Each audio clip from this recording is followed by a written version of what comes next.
మొన్న ఎండాకాలంలో షెర్లపల్లి రైల్వే స్టేషన్లో చిన్న వానకే సింద్రమైందని పైన పెట్టిన సీలింగ్ సీటు ఉత్తగానే ఊసిక్తబడ్డదని గింత నాసిరకంగా కడతారా అని చెప్పుకున్నాం కదా.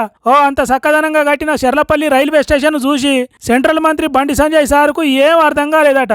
అక్కడికి పోయిన బండి సంజయ్ సార్కు పరిశాన్ అయిందట. అదే ముచ్చట చెప్తున్నాడు ఇనూరు ఒకసారి.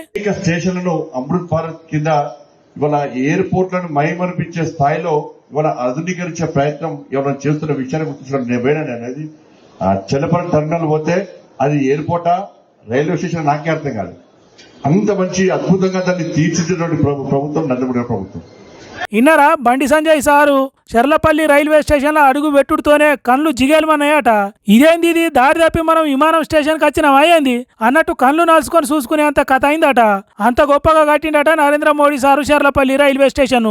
మరి అప్పుడు చిన్న ఈదురుగాలులకే చిటుకు అని కూలింది కదా అని అంటారా? అదంతా ఉత్తదే. అసొంటి వాటిని పట్టించుకోకుండా ముందుకు సాగిపోవాలి. బండి సార్ చెప్పినట్టు మనం కూడా చెర్లపల్లి రైల్వే స్టేషన్ కు పోయి ఇదేందయ్యా ఇది రైల్వే స్టేషనా లేకుంటే విమానాశ్రయమా అని పరిశాన్ కావాలి.